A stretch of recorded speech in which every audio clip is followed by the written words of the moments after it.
Nous pouvons maintenant passer aux travaux relatifs à la mémoire de l'aviation civile. Il y a d'abord une présentation par Ariane sur un travail sur je dirais une réunion fondatrice du vol à voile en France. Et Ariane va vous présenter. Réunion fondatrice en 1922, donc il y a maintenant 101 ans.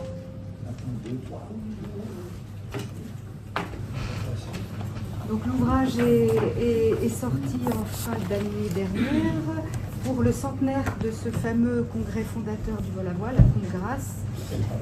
Donc c'est devant vous présenter rapidement les différents chapitres. C'est un livre assez simple, hein. C'est une compilation des écrits de Jean Raymond, qui est le spécialiste du vol à voile et qui a une documentation assez exceptionnelle.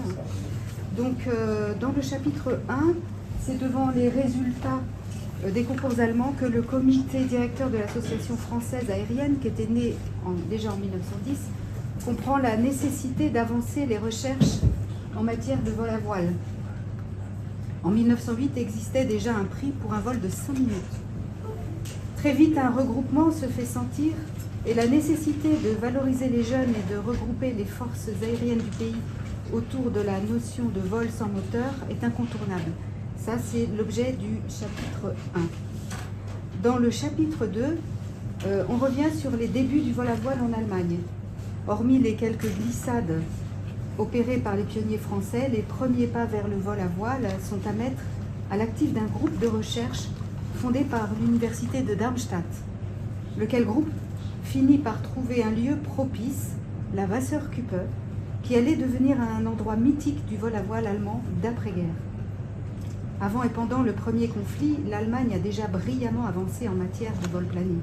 Des noms comme Messerschmitt ou Klemperer se sont déjà illustrés, et les choses ne feront qu'être accentuées par le traité de Versailles en 1919, interdisant le vol moteur en Allemagne.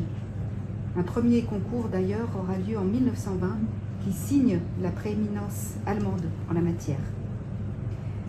Les chapitres 3 et 4 présentent la genèse qui a préparé le congrès et la nécessité pour la France de se positionner au même niveau que l'Allemagne dès la fin des hostilités. C'est ainsi que toute une politique d'influence au plus haut niveau de l'État profite de la bienveillance du sous-secrétaire d'État à l'aéronautique, dans sa défense de l'aviation de loisirs, afin de produire des articles favorables dans la presse. Et l'ouvrage revient sur le rôle primordial qu'a joué le journal Les Ailes dans la propagande pour le vol à voile.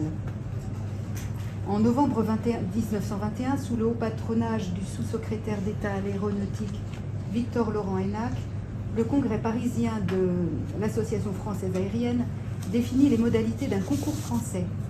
Le puits de Dôme est pressenti, tous les engins moteurs sont acceptés, une commission sur place évaluera les engins jugés dangereux. Différents concours sont prévus, hauteur, durée, etc. On peut passer à la diapo 2, s'il te plaît. Donc le choix du terrain fait l'objet du chapitre 5, à lui tout seul.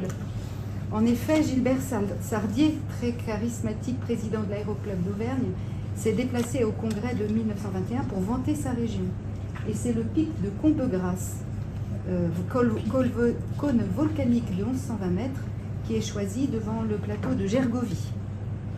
Le soutien de Laurent Hénac et divers donateurs, dont André Michelin, permettent de boucler le budget nécessaire. Alors pourquoi le concours se transforme-t-il en congrès ? La page du chapitre 6 explique que toute compétition sportive est placée sous les règlements de la Fédération aéronautique internationale. Difficile en l'occurrence de s'y conformer alors que l'objectif de la manifestation est de provoquer la construction de nouvelles machines dans un domaine encore exploratoire. Diapo 3. Le chapitre suivant, le chapitre 7, est consacré au camp Mouillard, réputé capable d'accueillir à plus de 20 km de la ville la plus proche 180 personnes, avec toute la logistique qui en découle. C'est l'armée qui prendra en main le montage et le fonctionnement du camp. Donc on voit ici les hangars Bessonneau qui sont venus de Romorantin.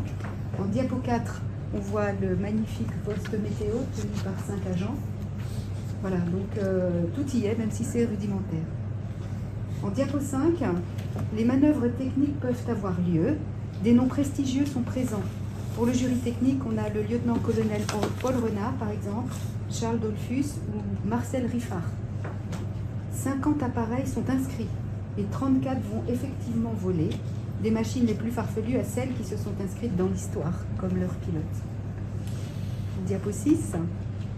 En chapitre 8, on trouvera donc des machines improbables, d'autres qui arrivèrent non finies, quelques élucubrations, mais aussi des appareils qui donnaient déjà une idée de ce que seront les planeurs ultérieurs.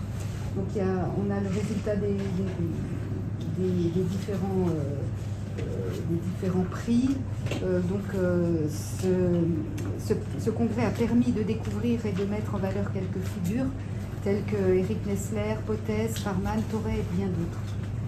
Et après, en diapo 7 et les suivantes, toutes les machines n'ont pas eu le succès espéré et les performances sont restées très faibles. Résultat en demi-teinte, mais quelques vols remarquables, dont celui de Joseph Torret sur le Farman Moustique, Lucien Bossoutreau ou Eric Nessler. Donc je vous ai mis quelques diapos des planeurs qui ont eu une vie postérieure, hein, qui ont marqué l'histoire.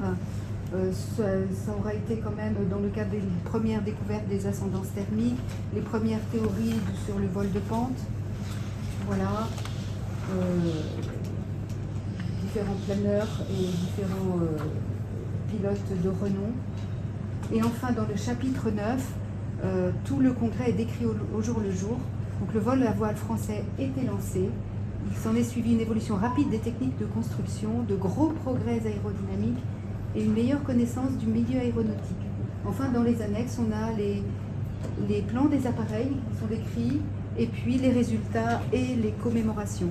Donc c'est un ouvrage très sympathique à lire, très bien documenté, facile, agréable, et qui revient sur vraiment cet événement fondateur du vol à voile qui est parfois plutôt méconnu. Donc il y aura un dossier dans Calaméo, bien sûr.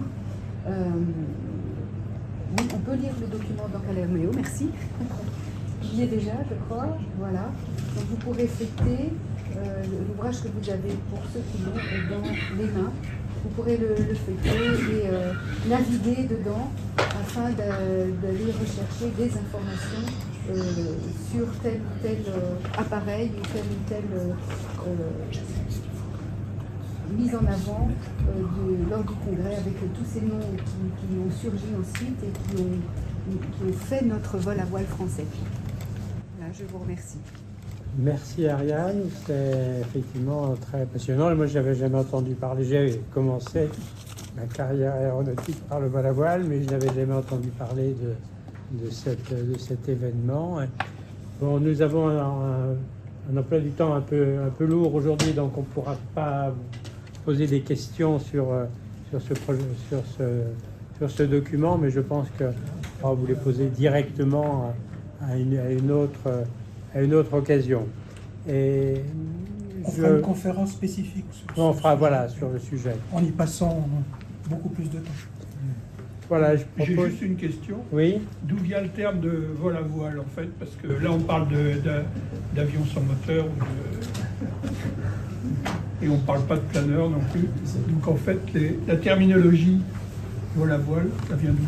Elle était déjà employée chez les Allemands. Chez les Allemands, ça vient des Allemands. Parce qu'elle n'apparaît pas dans le document. C'était une très bonne question. Je me disais qu'on pourrait te confier la responsabilité de... Moi, je connais rien au vol à voile, j'ai jamais fait de Les Allemands parlaient vous éclairer sur ce point. Enfin, des voiliers. Et moi, j'ai fait de la voile, mais...